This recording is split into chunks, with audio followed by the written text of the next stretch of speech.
और यूपी के कई जिलों में पीएफआई के नेटवर्क की छानबीन सामने आई है। लखनऊ में पीएफआई कनेक्शन पर 2 ठिकानों पर रेड हुई है। लखनऊ में 2 संदिग्धों से पूछताछ कर रही है एनआईए।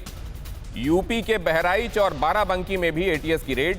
मेरठ, बुलंदशहर पीएफआई के ठिकानों पर एटीएस की रेड हुई है। गाजियाबाद से 12, मेरठ से 3 पीएफआई सदस्य हिरासत में, सीतापुर से 2 और बुलंदशहर से 1 सदस्य हिरासत में।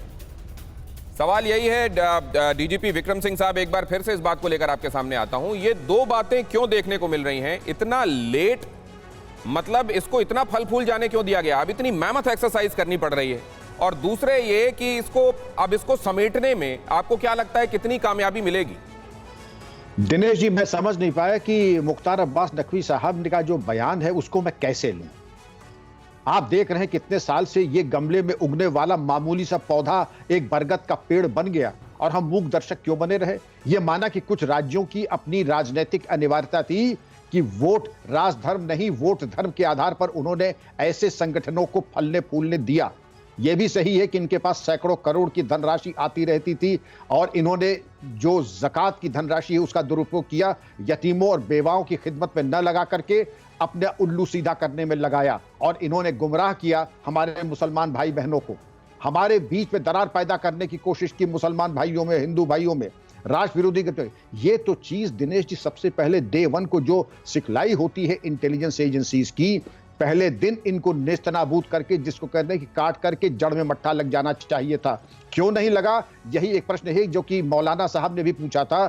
मैं रशीदी साहब की बात से जरूर पूछना चाहूंगा सरकार से भी, आखिर आपने हुजूर आते आते इतनी देर क्यों कर दी? और यहाँ पर ये भी सवाल है कि ये देर आयत दुरुस्त आयत होगा क्या, या ये टू लेट टू लिटिल होगा? ये भी एक बड़ा सवाल है। अब ये वजाहत कासमी साहब आपके पास में लेकर आ रहा हूं, ये जो पैरेलल ड्रॉ करने की कोशिश कर, हाँ देख रहा हूं सर, आपका इशारा देख रहा हूं, आपके पास आता हूं, तो मुझको थोड़ी देर की इजाजत दीजिए। वजाहत कासमी साहब, ये सब बता दीजिए कि ये जो पैरेलल ड्रॉ किए जा रहे हैं, ये इसी तरीके से हमारे देश की मानसिकता बनी रहेगी या गलत को गलत कहने का जज्बा आएगा?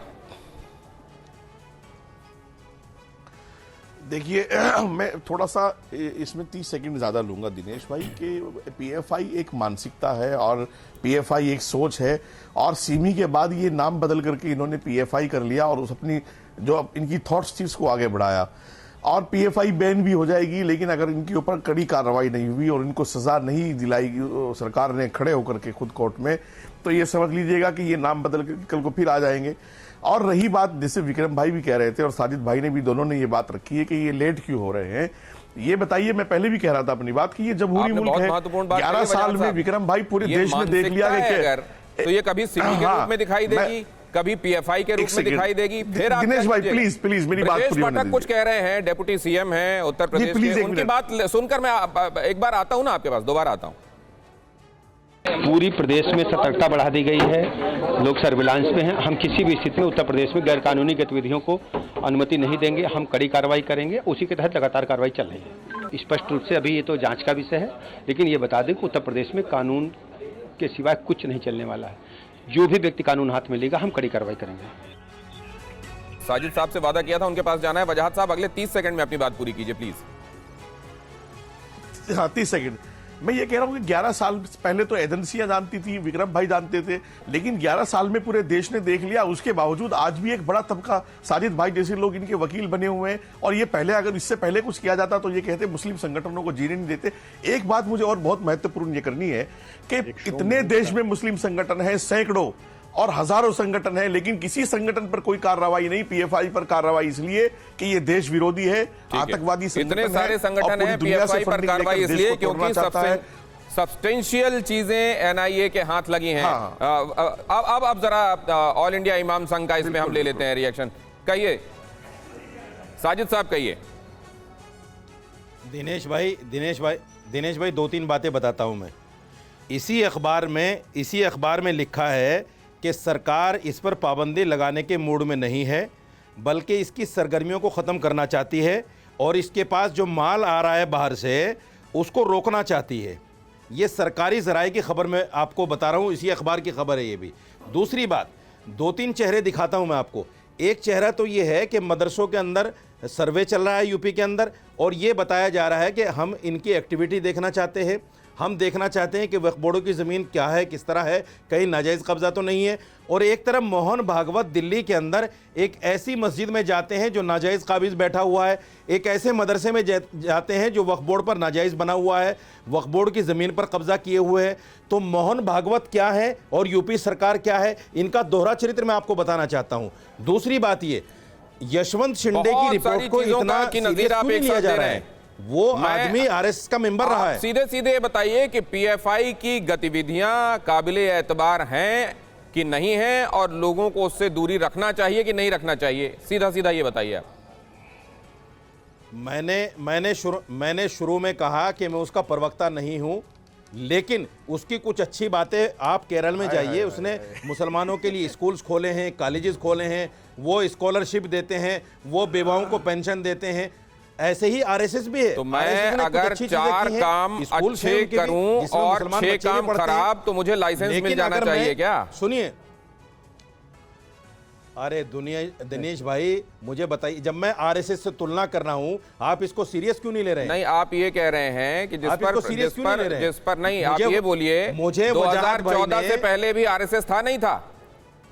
और अगर इस देश में कहीं कुछ गलत करता कोई लगातार पाया जाता है तो उसको कटघरे में खड़े करने के लिए एजेंसियां हैं कि नहीं है? आपके देश का आईन काम कर रहा है कि नहीं कर रहा है? अब 2014 से पहले भी मैं आपको बताता हूं, 2014 से पहले भी मैं कांग्रेस का भी प्रवक्ता नहीं हूं। 2014 से पहले भी ये किया गया कि मुसलमान को जब भी पकड़ा जाता है किसी भी उसमें, तो उसको मीडिया ट्रायल कर दिया जाता है कि साहब ये आतंकवादी है, ये दहशतगर्द है। फिर वो 20 साल के बाद, 30 साल के बाद, 32 साल के बाद कोर्ट से बाइज्जत बरी होता है।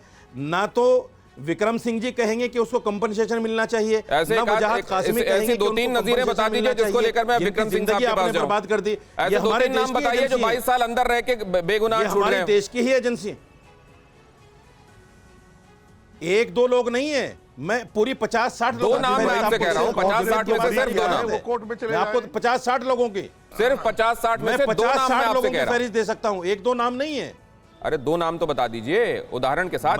अगर आप उस पर बात करते तो मैं पूरी, सुनिए, अगर आप इस पर बात अगर इस पर डिबेट कर रहे होते तो आपको लिस्ट लेके आते। ये बात 60 में से 2 आपको याद नहीं है, लेकिन अगर उस पर प्रोग्राम हो रहा होता, शो हो रहा होता, तो आप लेकर आते। विक्रम सिंह साहब कुछ कह रहे हैं, कहिए विक्रम सिंह सर। दिनेश जी, हमारा जस्टिस सिस्टम जो है बहुत उम्दा है और सबके लिए बराबर है, और ये कोई बाइज्जत नहीं छूटते हैं। ये जो छूटते हैं लैक ऑफ एविडेंस और अदम पैरवी में और बेनिफिट ऑफ डाउट में, तो उसको कहना बाइज्जत रिहा हुए। हमारे क्रिमिनल जस्टिस में जब तक कि मिसकैरेज ऑफ जस्टिस नहीं होता है, कितने पुलिस अफसर जो हैं वो आज जेल में हैं, पंजाब में, उत्तर प्रदेश में गए हैं, क्या किसी को कोई मुआवजा मिला है? मुआवजा तब मिलता है जब कोर्ट समझती है कि कोई बहुत अंधेर गर्दी हुई है, उसमें तो मिलता है। लेकिन कोई दहशतगर्द के आरोप में जेल गया हो और सबूत के अभाव में अगर वो दोष मुक्त होता है, तो इसका मतलब नहीं कि बाइज्जत बरी हो। बाइज्जत बरी होना अलग होता है और लैक ऑफ एविडेंस से बरी होना बिल्कुल अलग है मौलाना।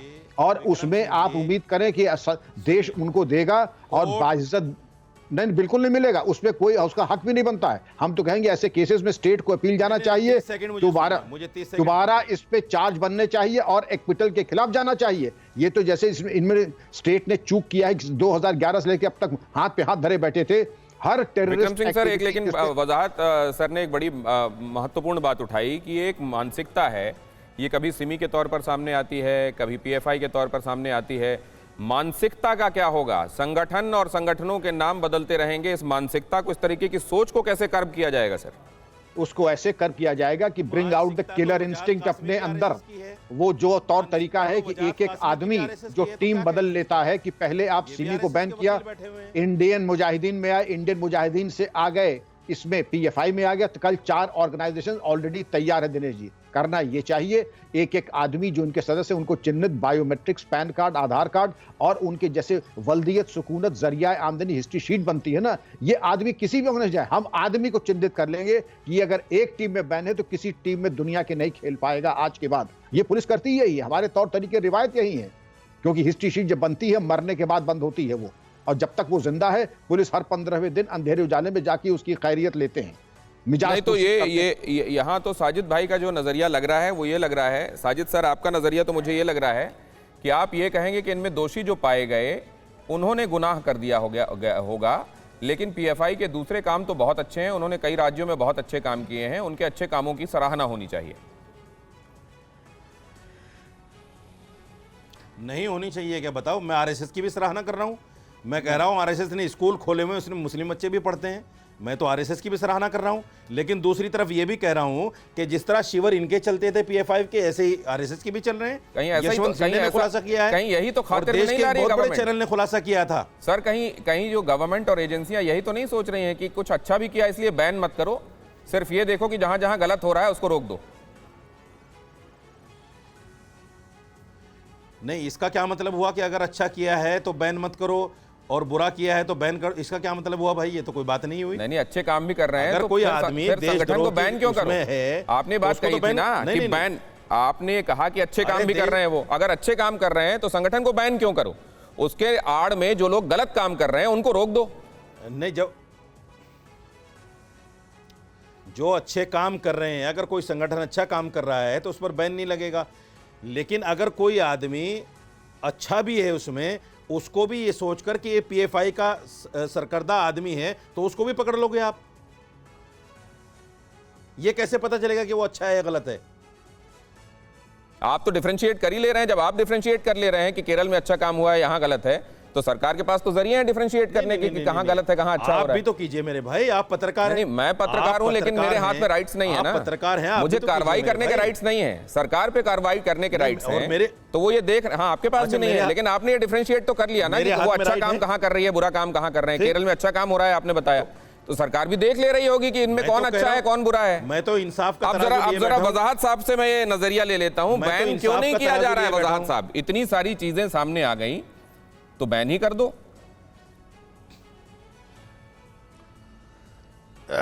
मैं दिनेश भाई एक सेकंड रुक करके मैं साजिद भाई से कहूंगा कि साजिद भाई अभी कुछ कह रहे थे मेरे ताल्लुक से, आप जरा दोबारा कहिए ताकि टीवी 9 के करोड़ों दर्शक भी सुन लें। जब विक्रम भाई बोल रहे थे आप कुछ कह रहे थे। नहीं, उनको अब याद नहीं होगा सर, अब उधर वापस रिवाइंड करने का कोई मतलब नहीं है। नरोत्तम मिश्रा क्या कहते हैं, गृह मंत्री हैं मध्य प्रदेश के, जरा वो सुन लेते हैं। आप सुनिए। नहीं, ये पुलिस की कार्रवाई है। मध्य प्रदेश पुलिस ने 8 जिलों के अंदर 21 लोगों को पकड़ा है। जो पिछले सप्ताह में 3 इंदौर 1 उज्जैन के पकड़े गए थे, उन्हीं से पूछताछ में ये लिंक मिली थी पदाधिकारियों की, सहयोगियों की, और ऐसे 8 जिलों के अंदर 21 लोगों को पकड़ा है। विक्रम सिंह सर, ये बड़ा लिमिटिंग फैक्टर एक हो सकता है क्या कि शुरुआत में कार्रवाई इसलिए नहीं की गई होगी क्योंकि अगर अभी इतना सब कुछ सामने के आने बाद भी कई लोग विरोध प्रदर्शन कर रहे हैं, पथराव कर रहे हैं, गाड़ियां जला दे रहे हैं, पोस्टर छाप रहे हैं, और उस जमाने में जब ये चीजें और सतह पर आनी बाकी रही होंगी, तब क्या पहले कार्रवाई पीक पहले ना कर जाएं, इसलिए ये सोचकर तो नहीं किया गया?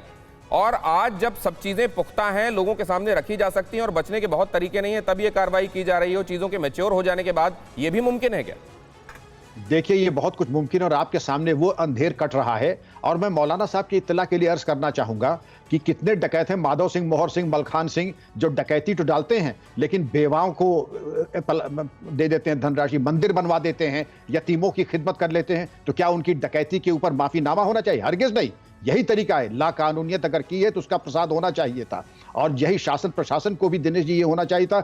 जिस वक्त आपने देखा कि इनके कैंप चल रहे हैं, हथियारों की ट्रेनिंग दी जा रही है, इनके द्वारा एक टीचर के हाथ काट दिए गए थे 2011 में केरला में, उसी वक्त हालांकि एनआईए ने चार्जशीट किया, गिरफ्तारियां की, लेकिन जिस वक्त ये बम बना रहे थे, ड्रोन टेक्नोलॉजी और आर्टिफिशियल इंटेलिजेंस तैयार कर रहे थे, वही पहले खतरे की घंटी थी। इनको वहीं पर नेस्तनाबूद कर देना चाहिए था। क्यों नहीं हुआ? क्योंकि वोट धर्म हावी हो गया था राजनीति धर्म के ऊपर। जो राज धर्म था उसका पालन नहीं हुआ राष्ट्र धर्म के ऊपर। अरे राष्ट्र के सर्वोपरि है। ये बैन होने को, बैन किए जाने को लेकर आपका क्या नजरिया है? तुरंत बैन होना चाहिए और बैन करने के भागने के रास्ते पहले बंद कर दीजिएगा दिनेश जी। ऐसा न हो कि इधर बैन क्या मालूम पड़ा सब जो है रफू चक्कर हो जाए। पहले बैन आप करें, लेकिन साथ ही साथ एक एक आदमी की शिनाख्त और चिन्हित कर लें, ABCDE। वो किसी भी अमले में आए, किसी भी जामे में जाए, किसी मंदिर में जाए, किसी पूजा स्थल में जाए, किसी भी जगह जाए, उनके पीछे पुलिस और सर्विलेंस लगी रहे लगातार। ठीक है, वजाहत कासमी साहब।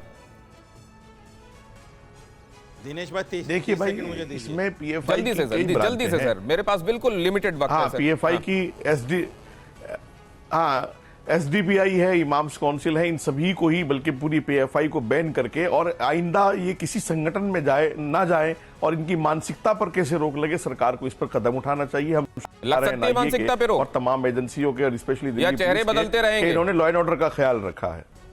मानसिकता पे रोक लग सकती है हाँ, क्या? मानसिकता पर इनकी कैसे, जैसे अभी विक्रम भाई ने भी, हाँ बिल्कुल बदलेगी दिनेश भाई, इसमें मानसिकता बदलेगी, नजीर वाली कार्रवाई होनी चाहिए, सारी मानसिकताएं बदल जाती हैं। साजिद जी जल्दी से। बिल्कुल बिल्कुल बिल्कुल। देखिए मैं इसलिए कह रहा हूं कि वोट बैंक की राजनीति आज भी हावी है। जैसे विक्रम सिंह जी ने कहा, इस पर बैन नहीं लगेगा 2024 तक। जैसे गाय पर पूरी दुनिया में पूरे हिंदुस्तान में बैन नहीं लग सकता, चूंकि बड़ी टॉप 10 कंपनियां जो हैं वो बीजेपी आरएसएस के लोगों की हैं।